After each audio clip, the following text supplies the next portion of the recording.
Assalamualaikum warahmatullahi wabarakatuh. Apa kabar kalian? Semoga kalian baik-baik saja dan tetap diberikan kesehatan oleh Allah Subhanahu wa Ta'ala. Bantu channel kami dengan cara subscribe dan tekan tombol lonceng kalian. Terima kasih. Semoga kisah ini bermanfaat. Pilih satu, ibumu atau kamu berdua yang minggat dari rumah ini. Teriak suamiku dan aku terpaksa menyuruh ibu pergi.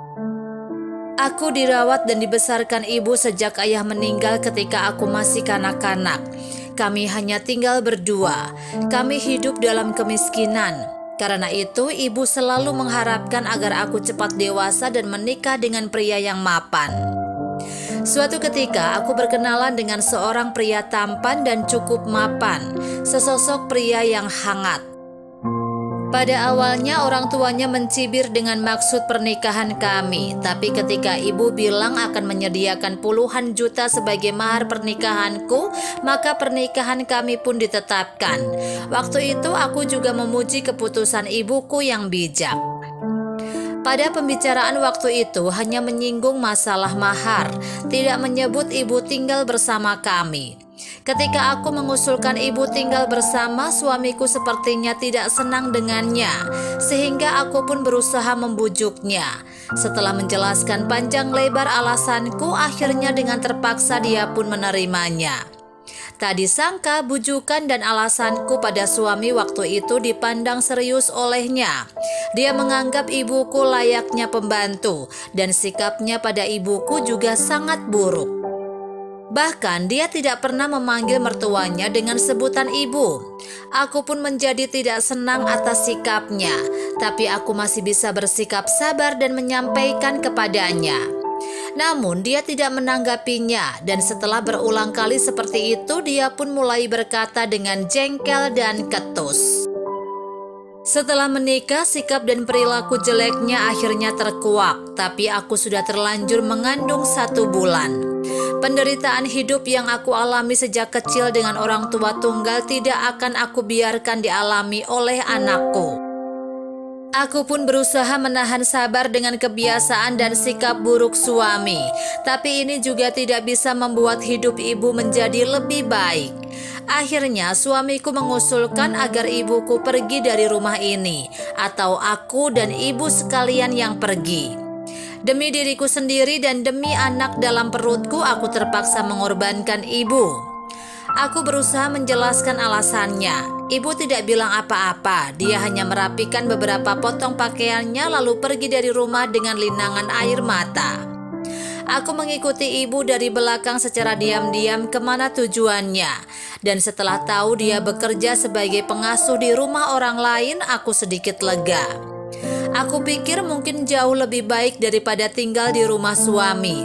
Aku hanya bisa menghibur diriku dengan cara seperti ini. Dan sampai detik ini aku juga tidak berani menghubungi ibu sejak dia pergi dari rumah. Berusaha sabar dan menahan kekesalan demi ketenangan batin belum tentu bisa berakhir sempurna secara harmonis. Pernikahan kami akhirnya hancur. Tepat di tahun kedua kelahiran anakku, suamiku membawa pulang seorang gadis muda ke rumah. Pernikahan kami pun telah berakhir. Aku diusir dan satu-satunya yang kubawa hanya putriku seorang. Aku membawa anakku menyusuri trotoar, tidak tahu harus pergi kemana. Tiba-tiba pikiranku melayang ke bayangan ibu. Tapi aku malu menemui ibu. Akhirnya aku sementara menginap dulu di motel sederhana. Suatu pagi sambil menggendong anakku, aku melihat ibu yang sedang berbicara dengan seseorang di pinggir jalan. Dan kebetulan ibu melihatku lalu tergesa-gesa menghampiriku dan memelukku sambil menangis. Akhirnya ibu bertemu denganmu lagi, tuturnya sambil terisak. Tak lama kemudian aku bertanya pada ibu bagaimana bisa tahu perceraianku. Nak, hanya ada anak-anak yang tega sama orang tuanya. Tidak ada orang tua yang tega sama anak-anaknya. Apa kamu pikir ibu tidak khawatir dan mencemaskanmu lagi ketika pergi dari rumah suamimu waktu itu?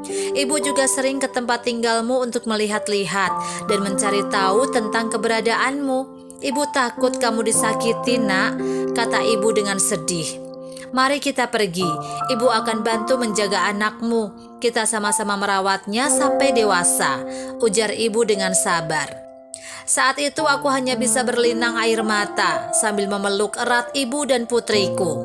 Dan untuk hari-hari yang akan datang, tidak peduli apapun yang terjadi, kami tidak akan berpisah lagi.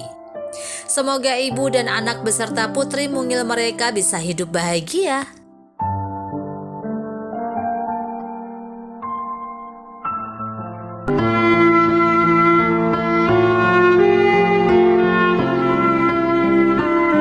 Assalamualaikum warahmatullahi wabarakatuh. Apa kabar kalian? Semoga kalian baik-baik saja dan tetap diberikan kesehatan oleh Allah Subhanahu wa taala. Bantu channel kami dengan cara subscribe dan tekan tombol lonceng kalian. Terima kasih.